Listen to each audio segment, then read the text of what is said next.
శ్రీ సాయినాథాయ నమః. శ్రీ సాయి సచ్చరిత్రము మొదటి అధ్యాయము. గురుదేవతా స్తుతి. బాబా గోధుమలు పిండి విసిరిన కథ, దాని తత్వము. పూర్వ సాంప్రదాయానుసారము హేమాండ్ పంతు శ్రీ సాయి సచ్చరిత్ర గ్రంథమును గురుదేవతా స్తుతితో ప్రారంభించుచున్నారు. 1. ప్రప్రథమమున విఘ్నేశ్వరుని స్మరించుచు ఆటంకములను తొలగించి ఈ గ్రంథము జయప్రదముగా సాగునట్లు వేడుకొనుచు శ్రీ సాయినాథుడే సాక్షాత్తు శ్రీ గణేశుడని చెప్పుచున్నారు. 2.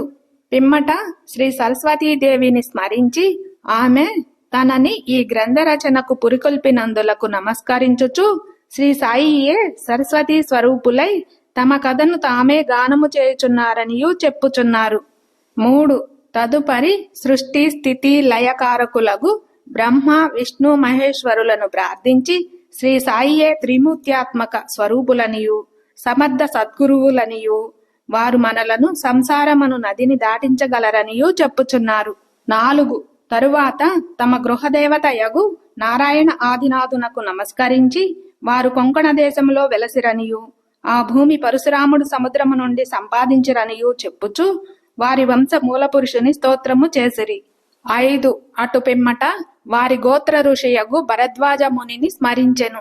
అంతేకాక యాజ్ఞవల్క్యుడు, భృగుడు, పరాశరుడు, నారదుడు, సనక సనందనాథులు, సనత్కుమారుడు, సుకుడు, సౌనకుడు, విశ్వామిత్రుడు, వశిష్ఠుడు, వాల్మీకి, వామదేవుడు, జైమిని, వైశంపాయనుడు, నవయోగీంద్రులు మొదలైన పలువురు మునులను, నివృత్తి, జ్ఞానదేవు, సోపాను, ముక్తాబాయి, జనార్దనుడు, ఏకనాథుడు, నామదేవుడు, తుకారాం, కాన్హా, నరహరి తదితర అర్వాచీన యోగేశ్వరులను కూడా ప్రార్థించెను.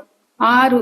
తర్వాత తన పితామహుడైన సదాశివునకు, తండ్రి రఘునాథునకు, కన్న తల్లికి, చిన్నతనము నుండి పెంచి పెద్ద చేసిన మేనత్తకు, తన జ్యేష్ఠ సోదరునకు నమస్కరించెను.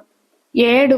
అటుపైన పాఠకులకు నమస్కరించి తన గ్రంథమును ఏకాగ్ర చిత్తముతో పారాయణ చేయుడని ప్రార్థించెను. 8. చివరిగా తన గురువు దత్తావతారమును అగు శ్రీ సాయిబాబాకు నమస్కరించి తాను వారిపై పూర్తిగా ఆధారపడి ఉన్నానని చెప్పుచు ఈ ప్రపంచము మిథ్య అనియు బ్రహ్మమే సత్యమనే అనుభవమును తనకు కలిగించు శక్తి వారికే కలదని చెప్పుచు ఈ ప్రపంచంలో ఏ ఏ జీవులందు పరమాత్ముడు నివసించుచున్నాడో వారలందరికీ నమస్కరించెను. పరాశరుడు, వ్యాసుడు, శాండిల్యుడు మొదలుగా గల వారలు చెప్పిన భక్తి మార్గములను పొగడి వర్ణించిన పిమ్మట హేమాండు పంతు ఈ క్రింది కథను చెప్పుటకు ప్రారంభించెను. 1910వ సంవత్సరం తదుపరి ఒకనాటి ఉదయమున నేను షిరిడీ మసీదులోనున్న శ్రీ సాయిబాబా దర్శనము కొరకు వెళ్ళితిని. అప్పుడు జరిగిన ఈ క్రింది విషయమును గమనించి మిక్కిలి ఆశ్చర్యపడితిని. బాబా ముఖ ప్రక్షాళనము గావించుకొని గోధుమలు విసురుటకు సంసిద్ధుడగుచుండెను. వారు నేలపై గోనిపరచి దానిపై తిరుగలియుంచిరి. చేటలో కొన్ని గోధుమలు పోసుకుని కఫని అంటే చొక్కా చేతులు పైకి మడిచి పిడికెడు చొప్పున గోధుమలు వేయిచూ విసరసాగిరి. అది చూచి నాలో నేను, ఈ గోధుమ పిండిని బాబా ఏమి చేయును? ఆయనెందులకు గోధుమలు విసరచుండెను? వారు భిక్షాటనముచే జీవించువారే. వారికి గోధుమ పిండితో ఏమి నిమిత్తము? వారికి పిండి నిల్వ చేయవలసిన అగత్యము లేదే అని చింతించి తిని. అచ్చటకు వచ్చిన మరికొంతమంది కూడా ఇట్లే ఆశ్చర్యమగ్నులైరి. కాని మాలో ఎవరికీ కూడా బాబాను ప్రశ్నించుటకు ధైర్యము చాలకుండెను. ఈ సంగతి వెంటనే గ్రామములో వ్యాపించెను. ఆబాల గోపాలము ఈ వింత చర్యను చూచుటకై బాబా వద్ద గుమిగూడిరి. 4 స్త్రీలు ఎటులనో సాహసించి మసీదు మెట్లెక్కి బాబాను ప్రక్కకు జరిపి వారే విసురుట ప్రారంభించిరి. వారు తిరుగలిపిడిని చేత పట్టుకొని బాబా లీలలను పాడుచూ విసురుట సాగించిరి. ఈ చర్యలను చూచి బాబాకు కోపము వచ్చెను. కాని వారి ప్రేమకు భక్తికి మిగులు సంతసించి చిరునవ్వు నవ్విరి. విసురునప్పుడు స్త్రీలు తమలో తామిట్లను కొనిరి. బాబాకు ఇల్లు పిల్లలు లేరు, ఆస్తిపాస్తులు లేవు. వారిపై ఆధారపడిన వారు, ఆయన పోషించవలసిన వారు ఎవరునూ లేరు. వారు భిక్షాటనముచే జీవించువారు కనుక వారికి రొట్టె చేసుకొనుటకు గోధుమ పిండితో నిమిత్తము లేదు. అట్టి పరిస్థితులలో బాబాకు గోధుమ పిండితో ఏమి పని? బాబా మిగుల దయార్థ హృదయులు అగుటచే మనకి ఈ పిండిని పంచిపెట్టును కాబోలు. ఈ విధముగా మనమున వేరు విధములా చింతించుచు పాడుచు విసురుట ముగించిరి. పిండిని 4 భాగములు చేసి ఒక్కొక్కరు ఒక్కొక్క భాగమును తీసుకొనుచుండిరి. అంతవరకు శాంతముగా గమనించుచున్న బాబా లేచి కోపముతో వారిని తిట్టుచూ ఇట్లనెను, ఓ వనితలారా, మీకు పిచ్చి పట్టినదా ఏమి? ఎవరబ్బ సొమ్మనుకొని లూటీ చేయుచుంటిరి? మీ వద్ద నుండి గోధుమలు వాడుకొంటినా ఏమి? ఏ కారణము చేత పిండిని కొనిపోవుటకు యత్నించుచున్నారు? సరే, ఇట్లు చేయుడు, పిండిని తీసుకుని పోయి గ్రామపు సరిహద్దులపై చల్లుడు. అది విని ఆ వనితలాశ్చర్యమగ్నులైరి, సిగ్గుపడిరి. గుసగుసలాడుకొనుచు ఊరు సరిహద్దుల వద్దకు పోయి బాబా ఆజ్ఞానుసారము ఆ పిండిని చల్లిరి. నేనిదంతయు చూచి షిరిడీ ప్రజలను బాబా చర్యను గూర్చి ప్రశ్నించి తిని, ఊరిలో కలరాజాడ్యము కలదనియు దానిని శాంతింపజేయుటకది బాబా సాధనమనియూ చెప్పిరి.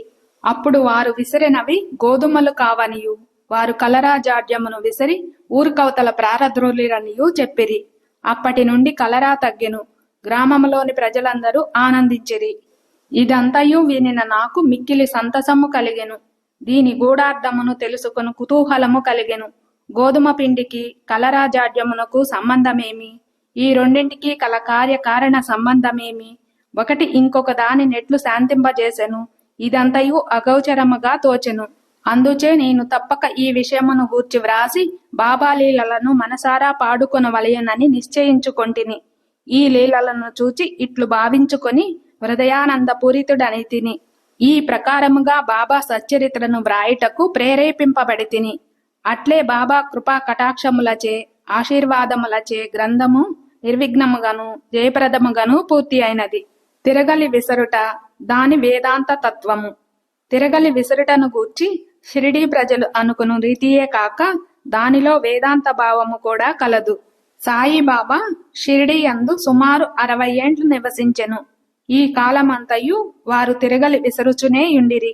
నిత్యము వారు విసురునది గోధుమలు కావు, భక్తుల యొక్క పాపములు, మనోవిచారములు మొదలగునవి. తిరుగలి యొక్క క్రింద రాయి కర్మ, మీద రాయి భక్తి. చేతితో పట్టుకొనిన పిడి జ్ఞానము. జ్ఞానోదయమునకు గాని ఆత్మ సాక్షాత్కారమునకు గాని మొట్టమొదట పాపములను కోరికలను తుడిచివేయవలెను. అటు పిమ్మట త్రిగుణ రాహిత్యము పొందవలెను. అహంకారమును చంపుకొనవలెను. ఇది వినగానే కబీరు కథ జ్ఞప్తికి వచ్చును. ఒకనాడు ఒక స్త్రీ తిరుగలలో ధాన్యమును వేసి విసరుచుండెను. దానిని చూచి కబీరు ఏడ్వసాగెను. నిపతి నిరంజనుడను ఒక సాధు పుంగవుడది చూచి కారణమడగగా కబీరు ఇట్లు జవాబిచ్చెను, నేను కూడా ఆ ధాన్యము వలె ప్రపంచమును తిరగలిలో విసరపడేదను కదా. దానికి నిపతి నిరంజనుడిట్లు బదులు చెప్పెను, భయము లేదు, తిరుగులి పిడిని గట్టిగా పట్టుకొనుము, అనగా జ్ఞానమును విడవకుము. నేనెట్లు గట్టిగా పట్టియున్నానో నీవును అట్లే చేయుము. మనసును కేంద్రీకరించుము, దూరముగా పోనీయకుము. అంతరాత్మను చూచుటకు దృష్టిని అంతర్ముఖము గానిమ్ము. నీవు తప్పక రక్షింపబడెదవు. మొదటి అధ్యాయము సంపూర్ణము. సద్గురు శ్రీ సాయినాథార్పణమస్తు. శుభం భవతు.